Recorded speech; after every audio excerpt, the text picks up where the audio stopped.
자, 하나님께서 오늘 주시는 말씀은 누가복음 7장 47절에서 50절의 말씀입니다. 하나님께서 주시는 말씀 신약성경 누가복음 7장 47에서 50절의 말씀을 우리 천천히 함께 합독해 올리겠습니다. 시작. 이러므로 내가 내게 말하노니 그의 많은 죄가 사하여졌도다. 이는 그의 사랑함이 많음이라. 사함을 받은 일이 적은 자는 적게 사랑하느니라. 이에 여자에게 이르시되 내 죄 사함을 받았느니라 하시니 함께 앉아있는 자들이 속으로 말하되 이가 누구이기에 죄도 사하는가 하더라. 예수께서 여자에게 이르시되 내 믿음이 너를 구원하였으니 평안히 가라 하시니라. 아멘. 우리 잠시 기도하고 하나님의 말씀 나누겠습니다. 하나님 아버지 참으로 감사합니다. 우리에게 이렇게 거룩한 날 12월 첫 주를 허락하심도 감사한데 우리가 무엇이간데 하나님의 은혜의 자리로 불러주시고 하나님의 귀한 말씀을 듣고 하나님을 찬송케 하시니 너무나 감사합니다. 오늘 이 자리에 우리 성령님 운행하시고 오늘 이 자리에 이 예배가 우리가 드려지는 최고의 예배가 되어 우리 하나님만 영광을 받아 주옵소서.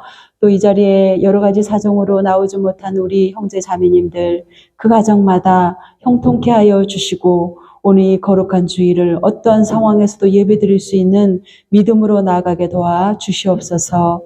감사드리며 사랑이 많으신 예수님의 이름으로 기도드리옵나이다. 아멘. 우리 오늘 함께 읽었던 누가복음 7장 47절에서 50절의 말씀으로 죄사함의 권세라는 제목으로 우리 함께 잠시 말씀을 나누고자 합니다. 우리 권세 그러면 단어가 참 무겁지 않아요? 그죠? 그래서 이 권세라는 말의 이 뜻은 우리가 잘 알지만 어떤 그런 강력한 힘, 그지 않아요? 강력한 힘을 가진 사람을 말하기도 하고 또 우리가 생각하면 권세 있는 사람이 누구일까 생각해 보면 높은 자리에 앉아 있는 사람. 쉽게 말하면 뭐 대통령도 높은 자리잖아요. 최고의 자리. 그다음에 또 우리 국무총리, 총리도 그렇고 또 장관들, 그다음에 또 학교의 교장 선생님, 그리고 회사에 가면 또 사장님, 회장님 이런 분들은 위엄도 있으면서 무엇을 가지고 있습니까?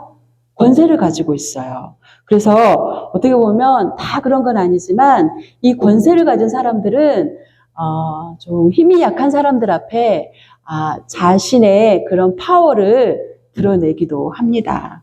그런데 자, 성경에서는 우리가 알고 있는 권세의 의미하고 너무 다르게 말씀하고 계십니다. 이 성경에서 말하는 권세는 죄인의 죗값을 대신 치른 그 희생을 권세라고 해요. 세상에서 말하는 권세하고 너무 다르죠. 이 권세는 어떻게 보면 희생의 의미입니다. 성경에서 말하는. 그러면 자 여러분 누가 이런 희생이 따르는 권세, 이런 고통스러운 권세를 누가 감당하려고 할까요? 예를 들자면 자 대통령이나 총리가 되려면 한 감옥에서 한 20년은 있다 오면 그 사람한테 세상에 그런 권세를 주겠다 하면 누가 이런 희생을 치르려고 할까요? 아마 아무도 없을 겁니다. 자, 그런데 보세요. 우리 예수님께서는 오늘 우리 찬송가에 보면 나오잖아요. 예수님께 다 나와라. 그죠? 예수님께 다 나오면 예수님이 우리의 죄를 씻어주신다. 맞는 말씀입니다. 예수님께서는 이 권세가 어떤 파워를 가진 걸 알고 계세요. 하지만 우리 하나님 나라에서는 이 권세는 희생이 뒤따라야 됩니다. 예수님께서 십자가에서 몸을 찢고 피를 온전히 다 쏟으면서 그 희생을 치르셨어요. 그 대가가 권세라는 말씀이에요. 그래서 이 권세는 누구한테만 있을까요? 바로 하나님께 있어요. 우리가 오늘 말씀을 나누다 보면 이제 바리새인들, 자 유대인들은 구약 성경을 다 암송하고 있잖아요. 그래서 죄를 사하시는 분은 바로 하나님 한 분이라 믿고 있어요. 그건 정답이에요. 그러는데 예수님께서 오셔서 가는 곳마다 병자를 치료하시면서도 뭐라고 먼저 말씀하시냐면 내 죄사함을 받았느니라. 그러니까 자 여러분, 우리는 문제가 생기면 예수님께 먼저 막 어떻게 해요? 예수님, 저에게 문제가 생겼어요. 예수님 보십시오. 저는 저에게 질병이 생겼어요. 먼저 그걸 얘기하잖아요. 그런데 자, 하나님 나라에서는 무엇이 중요하다고 보냐면 죄사함이 중요해요. 그만큼 중요한 게 죄사함이에요. 자, 여러분, 우리가 세상에서 보세요. 여러분 오실 때도 세상에 법규를 잘 지키고 이곳까지 오셨어요. 그죠? 빨간불에 섰고, 그죠? 그렇듯 세상에서도 법규를 잘 지켜야 되는 거예요. 그래서 만약에 세상에 정한 그 법을 지키지 않으면 우리는 어찌 됩니까? 그 죄의 대가를 치르게 됩니다. 그래서 감옥에도 가고 아니면 벌금도 내는 그런 일들을 겪게 됩니다. 그런데 자, 우리 예수님은 죄가 없으시잖아요. 죄가 없으신 분이에요. 하나님의 나라는 자, 우리가 요즘 그걸 많이 느끼잖아요. 한 인생이 60평생을 살다가 힘들고 고통을 받고 이 땅에서 사셔요. 그러다가 가시면 우리는 어찌합니까? 너무 허망하지 않습니까? 그죠? 그러는데 하나님의 나라는 죄가 없는 분들이 가는 곳이에요. 예수님을 믿는데 대충 그냥 내가 오늘 주일날 안 가면 나는 안 되겠다. 사람들이 없어서 내가 자리를 채워줘야지. 오늘 안 그래 우리 목사님이 오늘 엄청 또 집에 가서 얼마나 기도를 많이 하실까. 그래서 오면 안 되잖아요. 자, 우리가 하나님께 예배를 드려도 어떤 마음으로 하냐면 하나님 나의 죄는 너무나 많은 사람이에요. 죄가 많은데 나를 죄를 용서해 주세요. 내가 문제를 가져갔지만은 나의 죄를 먼저 씻어주세요. 그게 하나님 나라의 법칙이에요. 자, 예수님께서 이 땅에 오신 이유가 바로 뭐라고 말씀하셨습니까? 죄인을 부르러 왔다고 말씀하셨어요. 그러니까 예수님의 가장 목적은 죄인을 부르러 오셨는데 이곳에 앉아있는 분들이 다 정직하게 사는 분 맞아요. 그죠? 법 없이도 사는 그런 정직하게 사는 분 맞아요. 그러는데요. 하나님의 나라에서 보면 우리는 다 죄인이에요. 여러분 이 자리에 앉아있는 이 순간에도요. 우리는 무수한 생각들을 해요. 무수한 염려를 해요. 제가 말씀을 준비하면서 제가 막 좀 생각이 많은 사람인데 그 생각이 많으니까 고민이 있으면 막 그걸 잠을 못 자면서 생각을 좀 많이 하거든요. 그런데 가만히 생각해 보면 내가 하나님 앞에서 그것도 왜냐하면 염려하지 말랬잖아요. 아무것도 염려하지 말고 하나님께 그냥 우리는 뭐라 했어요? 감사함으로 기도하라 했는데 제가 막 염려하고 잠도 못 자요. 가만히 생각하니까 어찌 보면 이거는 하나님의 말씀을 제대로 잘 알아듣지 못해가지고 제가 고민하고 걱정하잖아요. 이것도 어떻게 보면 죄이구나 하는 생각을 했습니다. 자, 예수님께서 이 땅에 오신 목적이 죄인을 부르러 오셨어요. 그런데 죄인을 부르러 오셔가지고 예수님께서 죄인 된 사람들에게 너 괜찮아. 너 좀 죄를 지었어. 근데 많은 사람들은 다 죄를 가지고 있어. 그렇게 그냥 두지 않았어요. 예수님이요, 굉장히 인자하신 분이에요. 그리고 긍휼이 많으신 분이에요. 그래서 예수님은 옷을 화려하게 입고 돈이 많고 궁전에 사는 사람 그런 사람들을 찾아가지 않고 누구를 찾아갔습니까? 세리들, 지금 같으면 노숙자들, 그리고 죄 많고 사람들이 손가락질 하는 사람들, 가난한 자들 그런 동네에 가셨어요. 그런 사람들과 함께 식사했어요. 근데 바리새인들은 손가락질했잖아요. 저 사람들은 씻지도 않고 저 사람들은 죄가 가득한 사람들인데 왜 인자라는 사람이 어떻게 하나님을 대신해서 왔다는 메시아가 그런 사람들과 어울릴 수가 있겠어? 그렇게 바리새인들 항상 예수님을 정죄했어요. 오늘 누가복음 7장에도 바리새인들이 예수님을 그렇게 정죄하기 위해서 예수님과 함께하는 시간을 갖거든요. 자, 그래서 예수님이 중요하게 생각하는 것은 무엇이다? 여러분, 우리의 육신의 질병, 또 우리가 무엇을 먹을까, 무엇을 마실까, 무엇을 입을까, 어떻게 예쁘게 치장할까? 그게 아니라 무엇에 관심을 주고 초점을 뒀냐? 바로 죄사함. 죄를 용서받는 거에 예수님은 관심을 두었어요. 자, 성경 우리 함께 볼까요? 마태복음 26장 28절에 보면 이렇게 또 기록하고 있습니다. 자, 마가복음 2장 6절에서 7절의 말씀을 함께 읽어볼까요? 자, 우리 천천히 합독하겠습니다. 시작.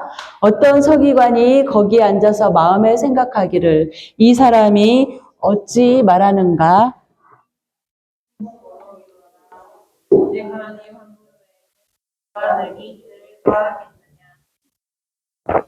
그러나 인자가 땅에서 죄를 사하는 권세가 너희로 알게 하려 하노라 하시고 중풍병자에게 말씀하시되.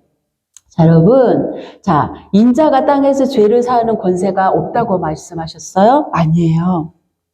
예수님께서 이 땅에 오신 목적은 죄를 사하기 위해서 오셨잖아요. 그러니까 하나님의 아들이 이 땅에 오셨어요. 근데 예수님은 하나님이고 하나님은 예수님이잖아요. 우리가 알고 있잖아요. 그 권세를 가지고 있다는 뜻입니다. 자, 죄를 대신해서 그 목숨을 버리신 그 예수님.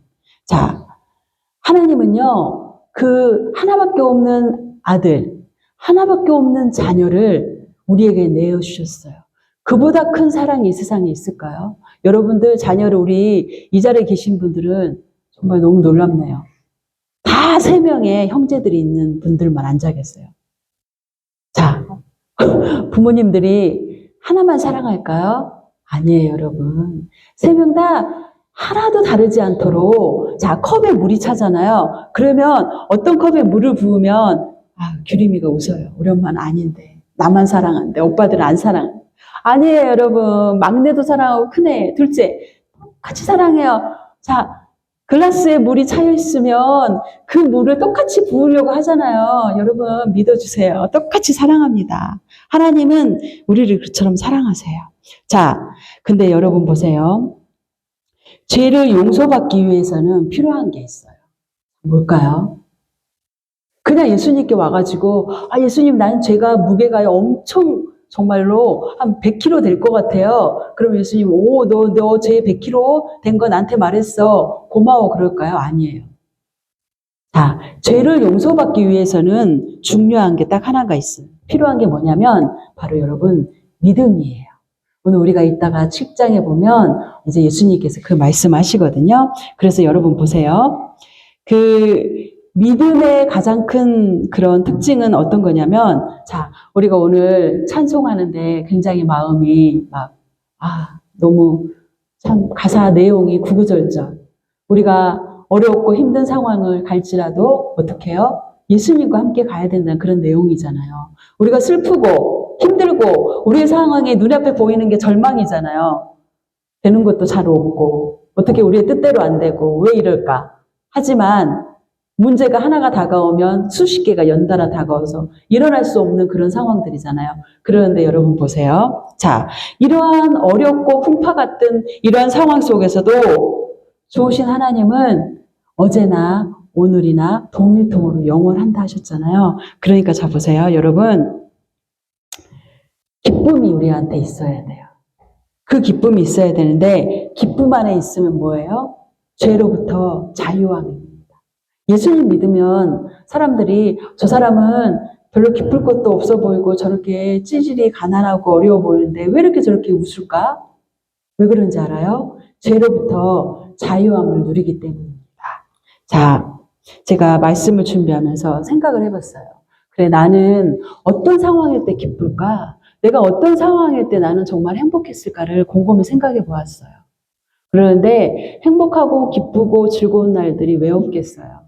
지금도 있고 하지만은 제가 가만히 생각해 보니까 그거는 영원하지 않더라고요. 영원히 기억에 남지 않아요. 어느 순간순간이 기뻤고 즐겁고 행복했다.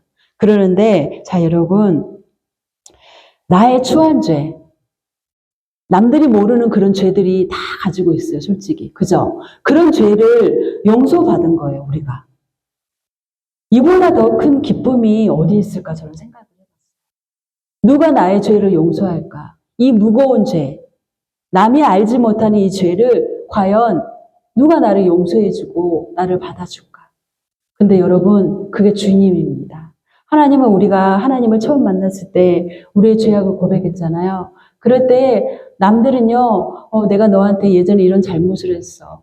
예를 들자면 고부간의 갈등이 심해요. 근데 두 사람이서 이제 풀었어요. 그런데 어느 날 어머님을 보면 생각이 납니다. 며느리를 보면 생각이 납니다. 우리 인간은 다 그래요. 그런데 하나님은요, 우리가 죄를 고백하잖아요. 뒤를 돌아보지 않는 쿨한 분이에요. 그래서 죄 용서가 굉장히 중요하거든요. 자, 여러분, 죄가 눈에 보입니까? 안 보여요. 그래서 죄를 짓는 사람은 계속 연속으로 죄를 짓거든요. 죄는 눈에 보이지 않아요. 그래서, 자, 죄를 짓다 보면 이제 습관적으로 짓는데, 자, 이 죄를 지으면 사실 마음은 편하진 않잖아요. 마음이 무거워요. 예를 들자면 죄를 많이 짓고 어떤 사람이 너무 무서워서 자기의 그 대가를 치르는 게 무서워서 도망을 가서 산다고 봅시다. 그 사람이 잠을 자도 편하겠어요? 뭘 먹어도, 그죠? 굉장히 불안한 삶을 살 것 같아요. 그래서 나중에 이제 자신이 자수하고 그렇게도 하잖아요. 그렇습니다. 자, 오늘 우리가 읽었던 누가복음 7장에 보면 주변 사람들, 그 동네 사람들에게 손가락질 받는 한 여인이 나오고 있습니다. 그래서 얼마나 사람들이 무시했겠어요. 그 사람에 대해서. 그러는데, 자, 오늘 7장 우리가 읽었던 이제 7절 이 말씀들은 이 본문에 나오는 주인공은 한 여인과 우리 예수님이에요. 어떻게 보면 한 여인이라고 볼 수 있죠. 사람들이 무시하고 대화도 하지 않고 늘 왕따 당하는 그런 여인이에요. 그 여인이 길거리를 마음대로 지나갔겠어요? 어디 슈퍼 가서, 아니 옷가게 가서, 화장품 가서 마음대로 자기가 다녔겠어요? 늘 너울을 쓰고 밤에만 다녔을 것입니다. 이런 무시당하고 이런 여인은 베다니에 사는 한 여인이랍니다. 이 베다니 마을은 굉장히 가난한 사람들이 모여 사는 마을이에요. 그곳에 사는 여인은 바로 몸을 파는 여인이에요. 그래서 바리새인들이 굉장히 죄인이라 여기는 그런 한 여인입니다. 우리 누가복음 7장 36절을 한번 우리 다 같이 함께 볼까요? 자, 36절을 함께 읽겠습니다. 한 바리새인이 예수께 자기와 함께 잡수시기를 청하니 이에 바리새인의 집에 들어가 앉으셨을 때, 자, 예수님이 오늘 대체 무슨 일이야? 바리새인이 자기 집에 예수님을 초대한 거예요. 세상에나. 근데 생각해 보세요. 바리새인과 예수님과 함께 사이가 좋았습니까? 우리가 성경을 읽다 보면 어느 곳에든지 바리새인은 예수님을 이렇게 눈을 흘겨봤어요. 과연 오늘은 무슨 얘기를 할까? 저 사람이. 메시아가 아니잖아요. 한 사람으로 봤어요. 그래서 오늘 바리새인이 예수님을 초대했는데 존경하고 위대하신 인물, 좋아해서 초대한 게 아니에요. 우리 누가 초대하면 우리 사랑해서 함께 대화하고 나누려고 초대하잖아요. 근데 예수님을 그러지 않았어요. 어떤 의도가 있었어요. 숨겨진 의도가 있었는데 모여서 뭐냐면 과연 오늘은 이 사람이 무슨 행동을 할까? 무슨 말을 할까? 그래서 쟁론하려고 바리새인이 예수님을 초대한 거예요. 우리 38절을 한번 읽어볼까요? 자, 37에서 38. 그 동네에 죄를 지은 한 여인이 있어 예수께서 바리새인의 집에 앉아 계심을 알고 향료 담은 옥합을 가지고 와서 예수의 뒤로 그 발 곁에 서서 울며 눈물로 그 발을 적시고 자기 머리털로 닦고 그 발에 입 맞추고 향료를 부으니. 자, 여러분, 반전이에요. 바리새인은 예수님을 사랑하거나 존경해서 부른 게 아니라 오늘 이 사람이 또 무슨 짓을 하나 내가 보자 하려고 그 율법의 눈으로, 색안경을 낀 눈으로 바라보려고 예수님을 초대한 거예요. 그러는데 반전이 일어난 거예요. 거기에 오늘 어떤 한 여인, 왕따 당하고 사람들이 저 사람은 죄를 많이 지은 죄인이라 손가락질하는 무시당하는 그 여인이 왔어요. 자기 죄가 얼마나 많은지 말씀을 읽으니까 예수님 앞에 당당히 쓴 게 아니에요. 어떻게 있었어요? 예수님의 발 뒤에, 예수님의 뒤에 섰어요. 앞에 서지도 못했어요. 그래서 뒤에 섰어요. 왜? 사람들이 손가락질하고 자기도 다 들었어요. 너는 죄가 많아. 지나가면 쑥덕쑥덕, 웅성웅성. 저 죄인 간다. 저 몸을 파는 여자 간다. 이렇게 무시당하는 그 사람이었어요. 그런데 이 죄인이 예수님이 누군지 알았어요. 예수님은 메시아고 구원자라는 거 알았어요. 그래서 예수님의 뒤에 서서 감히 예수님의 앞에 설 수가 없고 뒤에 서서 예수님이 발 옆에, 발 곁에 서서 이 여인이 웁니다. 이 여인이 얼마나 울었으면 성경에는 그의 눈물이 예수님의 그 발에 떨어졌다 했어요. 한두 발 떨어진 게 아니고. 우리 어제 너무 슬퍼서 많이 울었잖아요. 그보다 더 떨어졌을 것 같아요. 그래서 예수님의 발을 싹 적신 거예요. 그래서 물을 붓듯이 예수님의 발에 그 여인의 눈물이 하염없이 흘렸어요. 그래서 그 여인이 또 어떻게 합니까? 그 눈물로 이제 여러분 우리가 슬퍼서 울지만은 그 여인은 슬픔보다는 자신의 죄가 너무 많으니까 회개의 눈물을 흘렸어요. 그래서 예수님께 그 많은 눈물을 흘려서 예수님의 발에 물이 쏟듯 흘려내렸어요. 그래서 그 여인의 그 머리카락으로 예수님의 발등에 떨어진 그 눈물을, 그 물을 닦아냈어요. 왜냐하면 여러분 아시듯 중동은 샌들을 신고 다니잖아요. 왜냐하면 너무 더우니까 우리처럼 운동화, 어그신발, 부츠를 신을 수가 없잖아요. 답답하고 막 땀이 많으니까. 그래서 샌들을 신고 예수님도 그러셨어요. 그래서 예수님이 신고 왔던 그 샌들, 많은 바리새인들, 그곳에 찾아온 사람들이 다 샌들을 신고 왔어요. 그러니까 어떻게 해요? 발에 흙먼지가 가득 묻었을 거 아니에요. 중동의 문화는 손님을 집에 초대하면 하인이 와서 먼저 수건을 가져와서 발을 깨끗하게 씻겨요. 그리고 다음에 수건으로 다 발을 닦여서 좀 기분을 좋게 하고 이렇게 하는 게 그 풍습이에요. 그래서 또 땀도 많고 막 젖어 있잖아요. 그럼 냄새 나잖아요. 그래서 와가지고 또 향이 나는 퍼퓸 같은 거를 또 뿌려주는 게 손님이 왔을 때 예의예요. 에티켓이에요. 그런데 오늘 보면 이 바리새인은요 예수님께 한 개도 하지 않았던 것을 예수님이 지적하고 있습니다. 그런데 보세요. 여인은 예수님의 발을 누가 하인이 와서 먼저 씻겼나요? 아니에요. 그 예수님의 발이 깨끗하지 않아요. 그 발에 자신의 눈물로 예수님의 발을 적셨다가 그 머리카락을 또 다 닦았어요. 그런 다음에 그 예수님의 발등에 입맞춤을 했어요. 여러분, 자, 보세요. 우리가 발을 보호하기 위해서 양말도 신지만은 발을 남에게 보이는 거 좋아하나요, 여러분들? 가족한테는 보일 수 있지만은 잘 안 보이잖아요. 예전에 어느 분이 그러더라고요. 옛날 분이신데, 이제 어느 할머니가 자신은 남편 앞에서도 자신의 발을 보이지 않았대요. 자신의 발을 보이는 거는 좀 수치스럽다는 생각을 하셨대요. 이렇듯 사람들은 발을 잘 보이지 않으려고 해요. 그런데, 자, 발이 씻겨지지도 않는 발에 입맞춤을 했어요. 얼마나 겸손합니까? 그죠? 자신은 죄인입니다. 예수님, 나는 정말 맞아요. 나는 몸을 파는 사람이고요. 나는 가난한 동네에 살고 나는 배우지도 못해서 몸을 파는 사람입니다. 나는요 이런 사람이에요. 내 모습 이대로 이제 주님 앞에 왔습니다. 자신을 다 보여요. 예수님이 다 알기 때문에. 그래서 그 모습 그대로 자신의 모습을 다 하면서 예수님의 그 지저분한 발에 자신이 또 입맞춤까지 합니다. 자, 그러면서 예수님의 발에 입맞추면서 이제 자신이 가장 아끼는 사람들이 손가락질하고 무시하면서 벌었던 그 돈으로 산 향유, 퍼퓸입니다. 요즘 지금도 여러분 향수 비싸지 않아요? 비싼 거는 막 수백만 원 하다고 들었어요. 그러니까 고대 중동은 한 여인이 결혼하기 전 그 아가씨가 이제 향유를 준비한대요. 이 향유를 준비하는 거는 굉장히 중요한 두 가지 이유가 있대요. 첫째는 이제 결혼하면 청혼밤을 치를 때 그 향을 이제 뿌린대요. 굉장히 그 향이 좋대요. 그런데 우리가 생각하는 향수만큼 양이 아니래요.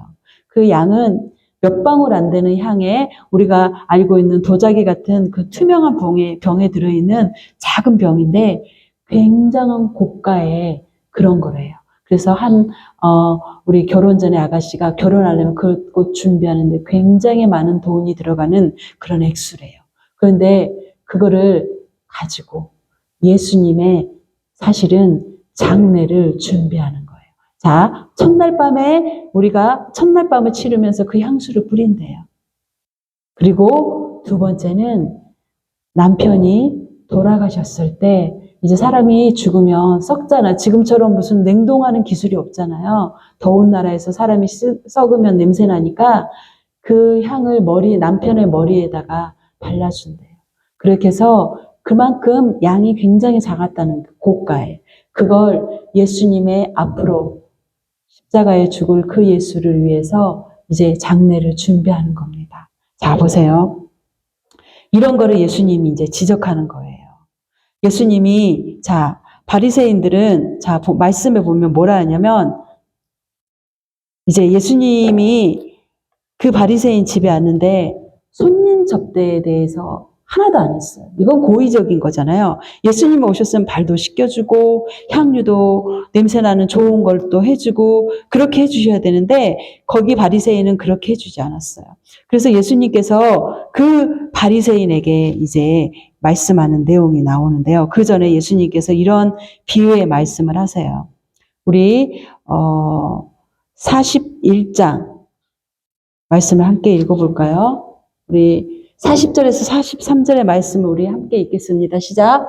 예수께서 대답하여 이르시되 시몬아 내가 내게 이를 말이 있다 하시니 그가 이르되 선생님 말씀하소서. 이르시되 빚 주는 사람에게 빚진 자가 둘이 있어 하나는 500데나리온을 줬고 하나는 50데나리온을 줬는데 갚을 것이 없으므로 둘 다 탕감하여 주었으니 둘 중에 누가 그를 더 사랑하겠느냐. 시몬이 대답하여 이르되 내 생각에는 많이 탕감을 받은 자니이다. 이르시되 네 판단이 옳다 하시고. 자, 여러분 보세요. 500데나리온의 빚진 자와 50데나리온의 빚진 자에 대해서 예수님이 이제 비유로 말씀하시는데요. 우리가 알듯이 당연히 500데나리온의 빚을 진 사람이 엄청난 빚을 졌잖아요. 그런데 500과 50의 빚진 자에 대해서 똑같이 그 빚, 너 빚 다 이제 끝났어.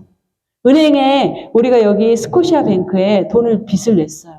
한 5만 불 빚을 진 사람과 500만 원 빚진 사람이 가가지고 500불 빚진 사람이 갔는데 거기에 은행장이 나와서 너네 빚 없어. 그러면 자 누가 더 이제 빚을 많이 탕감했느냐니까는 시몬이 얘기해요. 이 시몬은 시몬 베드로가 아닌 그냥 오늘 초대한 바리새인. 그러니까 바리새인이 뭐라 하냐면 당연히 많이 빚진 사람이 탕감을 받았어. 그런데 자 그래서 더 사랑하지 않느냐 얘기하시거든요. 근데 자 보세요. 이제 예수님께서 그렇게 얘기를 하시는 거예요. 빚을 많이 진 사람에 갚아주면 우리는 많이 빚진 사람, 우리 여러분 5만 불을 은행에서 하나도 갚지 말고 너 탕감해줘서 그러면 뭐 뛸 듯이 기쁘겠죠? 엎드려 절하겠죠? 그런 내용이에요. 그러니까 시몬 베드로가 당연히 500데나리온의 빚을 사해준 사람을 더 많이 사랑하지 않았습니까? 그렇게 얘기해요. 자, 이 내용은 뭐냐면 예수님께서 비유로 말씀하신 거는 자, 500데나리온, 50데나리온 그랬어요. 그러니까 엄청난 차이가 있잖아요. 자, 이 여인이 오늘 본문에 나오는 이 여인이 죄를 적게 졌어요. 많이 진 걸로 사람들은 알고 있잖아요. 그런데 예수님께서 이 여인의 죄를 용서해 줬어요. 용서해 줬다고요. 그러면 보세요. 자, 바리새인들은 예수님을 오늘 어떻게 할 건지, 예수님은 오늘 어떻게 하는지 보자. 또 어떻게 하는지 보자. 하려고 이제 예수님을 한번 초대한 건데, 딱 예수님이 그러는 거예요. 시몬 베드로가, 자, 그 여인이 예수님의 발에 눈물을 떨어뜨리면서 자신의 머리로 닦고 향유를 붓고 입맞춤을 하는 걸 보면서 어떤 생각을 했냐면, 아니, 예수님이 선지자라고 제자들이 얘기하는데, 선지자는 하나님의 그런 말씀을 받아서 대언도 하고 또 기도를 많이 하니까 이렇게 보일 텐데, 레마로 보이고 하나님이 꿈으로도 보여주고 할 텐데, 그러면 이 여인이 어떤 여자인지 알 텐데 어떻게 이 여인에 대해서 죄를 용서한다고 말하지? 그거를 마음속으로 생각하는 거예요. 그러니까 예수님이 다 아시잖아요. 우리의 생각을 아시듯. 그러니까 예수님이 이 비유로 말씀을 하시는 거예요. 그런데 자 보세요. 바리새인들 늘 긴 자를 가지고 다녀요. 정확한 센치가 나오는 자를 가지고 다니고 색안경을 끼고 다녀서 안식일에 죄를 범하는지 또 평일날 다니면서 죄를 범하는지, 저 사람이 어떻게 사는지 늘 그 사람에 대해서 평가를 합니다. 그게 바로 율법학자들이에요. 그런데 자, 예수님이 보기에는 이 여인이 죄가 없다고 생각하지 않았어요. 죄가 있다고 예수님도 생각을 하셨습니다. 그런데 예수님이 내 죄 사함을 받았느니라 나중에는 이제 말씀을 하시거든요. 그런데 자, 그 얘기를 할 때 그 바리새인들이 얘기하는 거예요. 아니 대체 저 여자는 진짜 지저분한 여자인데 어떻게 예수님은 저러실 수 있어 그래요. 그런데 자, 500데나리온, 50데나리온의 그 금액을 보면서 예수님이 그러잖아요. 당연히 500데나리온의 빚을 탕감한 사람이 더 많이 사랑을 받은 자라는 거야. 이 여자가 몸을 파는 여자지. 그래서 죄가 많잖아요. 예수님은 오히려 죄 많은 사람들이요 겸손해요. 그러지 않아요? 법 없어도 나는 정직해. 나는 이 세상에 하나님 앞에 서더라도 나는 떳떳해 하는 사람들 과연 예수님께서 많이 사랑하실까요? 늘 겸손함으로 나는 죄인이로소이다 하는 사람을 더 많이 사랑한다는 그 말씀입니다. 우리가 알듯이 수많은 종교 지도자들이 있어요. 그 사람들은 갈등하고 자신들이 수행을 많이 하잖아요. 가톨릭도 그렇고 옛날 수도사들이. 그런데 그게 왜 할까요? 자신의 그런 인간적인 욕심들. 이거 죄잖아요. 우리도 무엇을 먹을까, 무엇을 마실까 염려하고 사는 게 이거 죄예요. 그죠? 염려하고 욕심 부리잖아요. 난 조금 더 가지리라. 난 좀 더 뭔가를 스펙을 쌓으리라. 내가 이게 하나님의 나라를 위해서 한다면 100%라면 괜찮아요. 하지만 내 자신을 한다면 이것도 죄라는 말씀입니다. 이 우리가 하는 모든 것들이 사실은 하나님의 영광을 위해서 내가 하는 일들이. 그러는데 마틴 루터도 종교개혁가도 이런 걸로 고민을 많이 했어요. 갈등을 했어요. 자신이 아무리 수행을 해도 이 죄의 문제를 해결할 수가 없었대요. 그래서 고행을 하고 그렇지만은 할 수가 없었어요. 그런데 루터는 나중에 이제 깨달았어요. 예수 그리스도 외에는 나의 죄를 씻어줄 분이 없다. 어떠한 내가 고행을 하고 수행을 하고 내가 금식을 한다 해가지고 나의 죄를 씻는 것이 아니구나. 내가 예수 앞에 죄를 고백하고 내가 믿음으로 나간다면 예수님이 나의 죄의 문제를 해결할 분임을 깨달았다고 합니다. 여러분, 어떤 아기를 보세요. 이제 태어난 아기도 죄를 갖고 태어납니다. 그 눈이 맑고 깨끗한 그 아이가 죄가 없다고 우리는 볼 수 있지만 그 아이도 죄를 갖고 태어나요. 이렇듯 모든 인간은 죄를 가지고 태어납니다. 자, 여러분 제가 이제 결론을 말씀드릴게요. 육체를 입고 이 땅에 오신 예수님 왜 왔냐? 우리 아까 배웠죠? 인간의 죄를 용서하고 죄를 사하기 위해서 오셨어요. 여러분 잊지 마시기 바랍니다. 우리의 죄가 아무리 무게가 많고 죄가 클지라도요. 우리가 예수님만 믿으면요. 우리의 모든 죄를 용서해 주시는 분이 바로 주님이십니다. 자, 예수님은 우리가 아까 배웠죠? 죄를 사하는 권세가 있으신 분이에요. 그러니까 우리가 예수를 믿으면 되는 거예요. 예수를 믿고 내가 나의 죄를 고백하면 되는 거예요. 왜? 단 한 분이에요. 이 세상에 많은 돈으로 모든 것을 살 수 있고 할 수 있다고 우리는 믿잖아요. 사실이니까. 하지만 죄를 사할 수 있는 거는 여러분 돈으로도 안 돼요. 오직 예수님 한 분만이 우리의 죄를 용서해 줍니다. 오늘 본문에 나오는 그 여인, 사람들에게 무시당하고 손가락질 당했지만은 예수님 뭐예요? 예수님 앞에 나와서 겸손히 그가 회개할 때 예수님은 내 죄를 사하였다. 용서받았다. 이렇게 얘기합니다. 자, 여러분 예수님께 나오시기 바랍니다. 여러분이 혹여나 여러분 안에 어떠한 죄가 있습니까? 예수님은 그 죄도 우리가 남들한테 말할 수 없는 죄가 있다 하더라도 남들은 우리를 손가락질하고 무시할 수 있어요. 그런데 예수님은 우리를 손가락질 안 하고 우리를 무시하지 않습니다. 그런 예수님 앞에 나오시길 바랍니다. 예수님께서 이 성탄의 계절에 우리에게 오셨어요. 우리의 죄를 용서하시고 십자가에 달려서 그 희생을 통해서 그 죄를 용서하는 그 권세, 그 죄를 사하는 권세를 예수님이 받으셨습니다. 우리 이 한 달, 이 한 주 예수님을 묵상하면서 나는 죄인이지만 내가 예수 앞에만 나와서 나의 죄를 고백하고 그 여인처럼 나의 죄를 정말로 다 고백하고 예수님을 나의 주로 모셔드린다면 우리 주님은 우리의 죄를 용서하시고 하나님의 자녀로 삼아 주실 것입니다.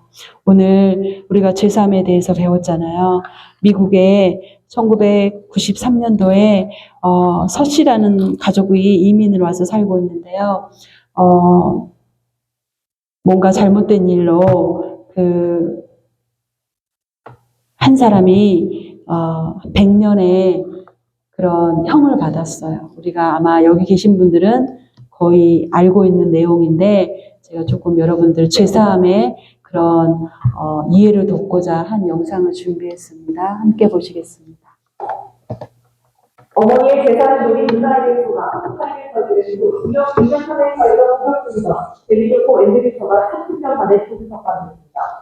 시카고 트리뷴 등 미국 언론들은 이달 초 50세가 된 앤드류처가 지난 26일 오전 9시 45분경 일리노이주 서부의 티와니 교도소에서 출소했다고 보도했습니다.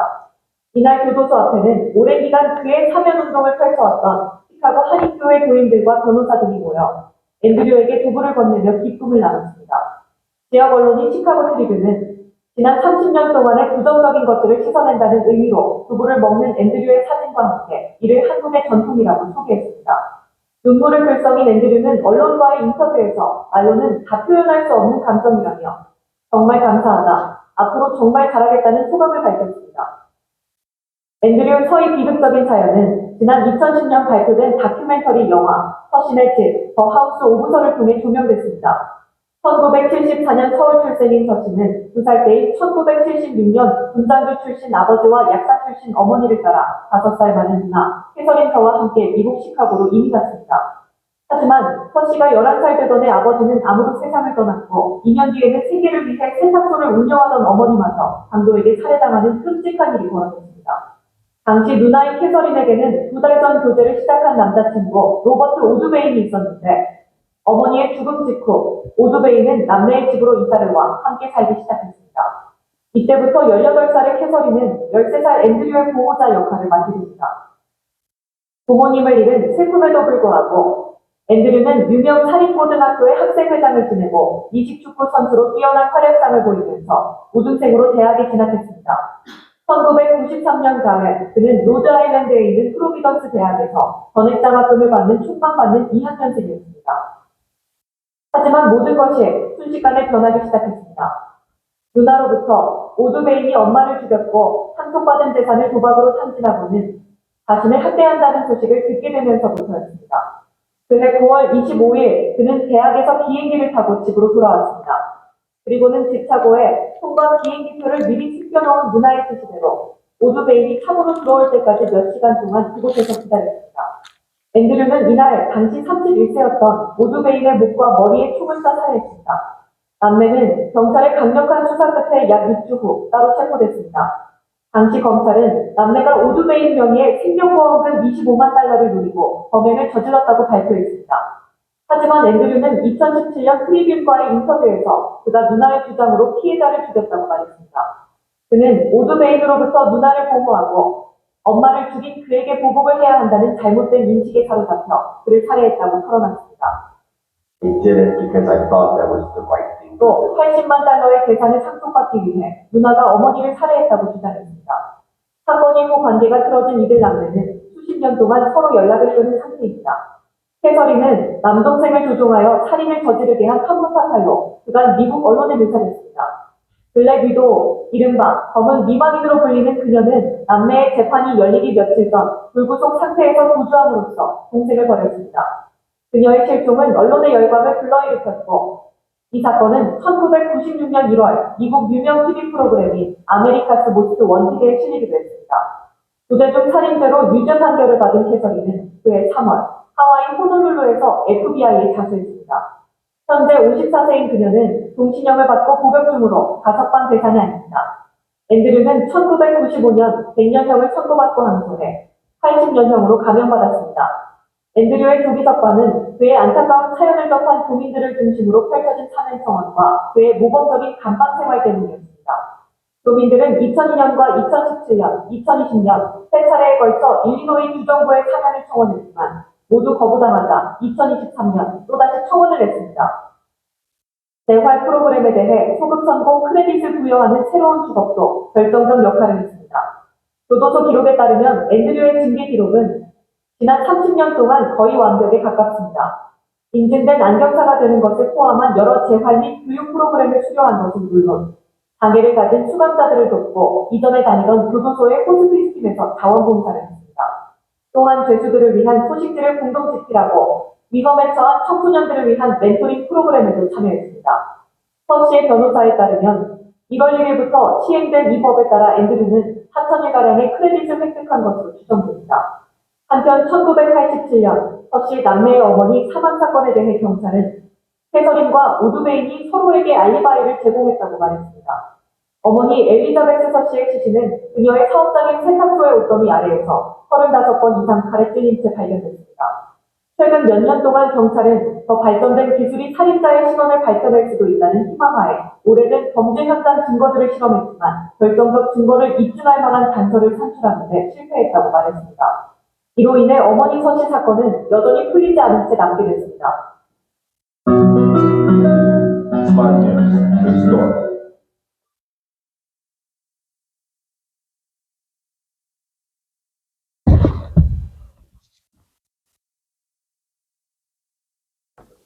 이 서 씨는 앤드류서는 100년형을 선고받고 또 80년을 살아야 되는데 그 교민들이 죄가 없음을 또 교회에서 이제 주도적인 역할을 해서 그렇게 30년 복역 후에 이렇게 또 열심히 봉사하고 선하게 사는 걸 보면서 가석방 받았어요.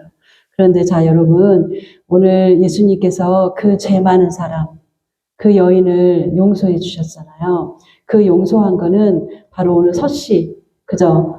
이 사람이 얼마나 선하게 열심히 산 거를 그 미국의 교민들이 또 교회에서 열심히 탄원해가지고 그게 한 20년 정도의 세 차례를 했는데도 안 됐었대요. 그런데 또 양아버지가 믿음의 사람이 또 열심히 이렇게 하면서 됐어요. 근데 여러분, 우리도 마찬가지입니다. 우리의 죄가 100년, 1000년, 우리 죄가 서 씨는 이 앤드류서는 사실 죄가 사실은 없어요. 누나가 시켜가지고 어린 나이 했잖아요. 누나를 보호하기 위해서. 그런데 우리는 우리 자신의 욕심으로 살아가면 죄를 많이 짓게 됩니다.